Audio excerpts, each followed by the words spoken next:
In Azure Striker Gunvolt, you charge through a series of missions in the order of your choosing, contending with pitfalls and robo-fodder until you engage in a boss battle confined to a single-screen arena, and if you're successful, you're rewarded with a new type of gun.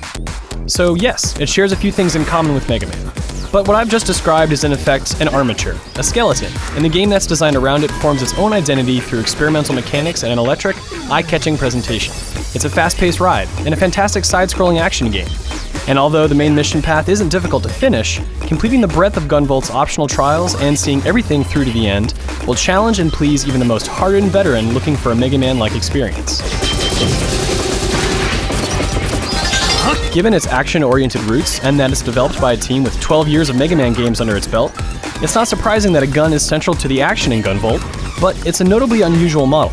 Rather than firing bullets in the traditional sense, your sidearm shoots metallic tags that allow the lightning from Gunvolt's spherical flash field to arc across the screen and inflict damage.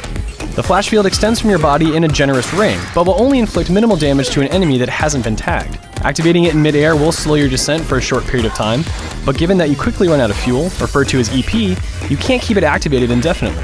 Deplete your reserves and you'll overheat, which delays the amount of time before the auto-recharge effect kicks in. The flow of action in Gunvolt deviates from your traditional run-and-gun side-scroller due to this system, which is a pleasant surprise given that you still, for the most part, run to the right while firing a pistol.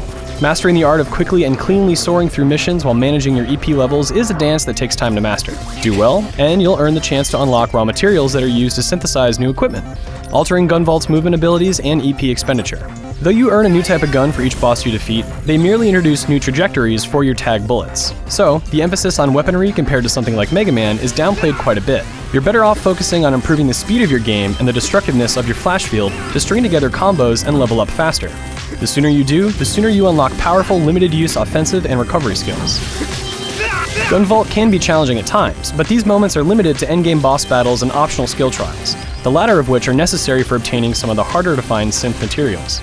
Some early trials are a walk in the park, but the challenges that follow are incredibly demanding, and one slip-up can make the difference between a successful or failed attempt. Playing with the equipment and crafting system can make things easier, but you quickly find that completing challenges more than the main mission is the ultimate sign of mastering Gunvolt's abilities.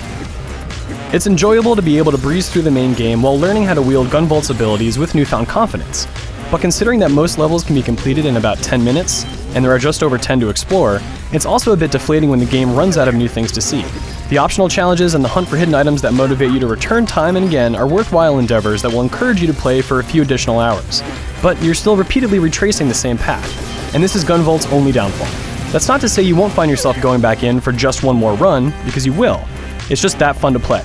But this exciting and fresh take on the core Mega Man formula ultimately comes to an end sooner than it deserves to.